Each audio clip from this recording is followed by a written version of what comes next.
بسم اللہ الرحمن الرحیم۔ ناظرین، انتخابات میں ابھی 2 سال باقی پڑے ہیں، لیکن پیپلز پارٹی کی طرف سے انتخابی تیاریاں شروع کر دی گئی ہیں۔ ہر پارٹی کو انتخابی تیاریوں کی ضرورت ہوتی ہے اور کئی سال قبل الیکشن سے تیاریاں شروع ہو جاتی ہیں۔ پیپلز پارٹی کو تو زیادہ ہی ضرورت ہے۔ کیوں؟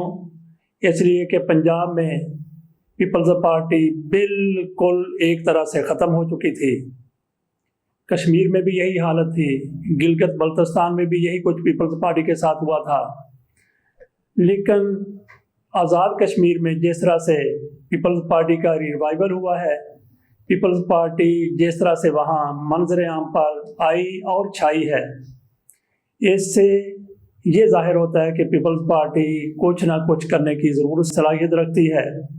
ان چیزوں کو دیکھتے ہوئے پیپلز پارٹی کی طرف سے انتخابات سے 2 سال قبل ہی انتخابی تیاریاں شروع کر دی گئی ہیں۔ گزشتہ روز بلاول بھٹو زرداری کی طرف سے راجہ پرویز اشرف کو، جو سابق وزیر اعظم ہیں، ان کو سینٹرل پنجاب کا صدر بنایا گیا ہے۔ سید حسن مرتضیٰ، جو پنجاب اسمبلی میں پارلیمانی لیڈر ہیں، ان کو پنجاب کا جنرل سیکرٹری بنایا گیا ہے۔ شہزاد سعید کو سیکرٹری اطلاعات بنایا گیا ہے۔ میں نے جیسا پہلے کہا کہ پیپلز پارٹی کی طرف سے انتخابی تیاریاں شروع کر دی گئی ہیں۔ اس حوالے سے بڑی لیڈرشپ کی طرف سے تنظیم سازی کا آغاز کر دیا گیا ہے۔ 1-2 عہدیداران کا میں نے آپ کو نام بتایا، باقی بھی تنظیم سازی وہاں پہ ہو رہی ہے۔ طلال چودھری والی تنظیم سازی نہیں، جو ایکچول تنظیم سازی ہے وہ پیپلز پارٹی کی طرف سے ہو رہی ہے۔ باقی پارٹیاں بھی اپنے اپنے طور پر الیکشن کی تیاریاں ضرور کر رہی ہوں گی، لیکن پیپلز پارٹی کی طرف سے یہ کیا گیا ہے کہ گزشتہ روز جب یہ اعلان کیا گیا نئے عہدیداروں کا، اسی روز منور انجم صاحب نے ان چیزوں کو مد نظر رکھتے ہوئے ہماری ایک کالمسٹ کلب ہے، ساک ساؤتھ ایشین کالمسٹ کونسل، اس کے چیئرمین ہیں ضمیر آفاقی صاحب کے توسط سے منور انجم صاحب نے ہم لوگوں کو، کالم کلب کے ان لوگوں کو مدعو کیا تھا اپنی پارٹی کے ویوز بتانے کے حوالے سے اور کس طرح سے وہ الیکشن کی تیاریاں کر رہے ہیں۔ اس حوالے سے انہوں نے ہماری کالم نگاروں کی اس کونسل کو مدعو کیا تھا کاسموپولیٹن کلب لاہور میں۔ وہاں پہ یہ اچھا خاصا ایک پیپلز پارٹی کا اجتماع ہو گیا۔ اسی اجتماع میں منور انجم صاحب نے اس چیز کو دیکھتے ہوئے کہ کافی زیادہ کالمسٹ آ رہے ہیں، صحافی آ رہے ہیں، انہوں نے پیپلز پارٹی کے دیگر لیڈروں کو بھی وہاں پہ موقع کی مناسبت سے بلا لیا۔ ان کی طرف سے بلائے جانے والوں میں سید حسن مرتضیٰ صاحب بھی تھے، جبکہ شہزاد سعید صاحب نے بھی آنا تھا، لیکن وہ کہتے ہیں کہ انہوں نے اپنے گاؤں بہاڑی جانا تھا، وہ وہاں پہ چلے گئے۔ اور سید حسن مرتضیٰ چنیوڑ جانے کی بجائے کاسموپولیٹن کلب میں آ گئے۔ وہاں پہ ایک اچھی خاصی تقریب بن گئی، جس میں منور انجم صاحب نے، ان کو اچانک نئے مہمانوں کو بلانا پڑا تھا، تو ان کے انتظار کیا جا رہا تھا۔ منور انجم صاحب نے اس کے دوران جب ان کا انتظار کیا جا رہا تھا، ایک آپ یوں سمجھ لیجئے کہ غیر رسمی سی پریس بریفنگ وہاں پہ دے دی۔ اس میں ان کی طرف سے کہا گیا کہ پیپلز پارٹی میں دوسری پارٹیوں کے 42 لوگ شامل ہونے والے ہیں، دیکھتے ہیں کہ وہ کون سے لوگ ہیں اور وہ آئیں گے تو کیا کریں گے۔ منور انجم صاحب کی طرف سے یہ بھی کہا گیا کہ پیپلز پارٹی ابھی ریوائول کر رہی ہے، پیپلز پارٹی اب بلاول بھٹو زرداری کی قیادت میں پورے پاکستان میں آگے بڑھتی ہوئی نظر آ رہی ہے۔ تو یہ باتیں ہو رہی تھی، تو وہاں پہ حسن مرتضیٰ صاحب بھی آ گئے۔ تو جو پریس بریفنگ رسمی سی اس کو آپ کہہ لیں یا غیر رسمی سی کہہ لیں، وہ دے رہے تھے، پریس بریفنگ جو دے رہے تھے منور انجم صاحب، وہ اٹھ کے کہیں باہر چلے گئے، کھانے کے انتظامات انہوں نے دیکھنے تھے۔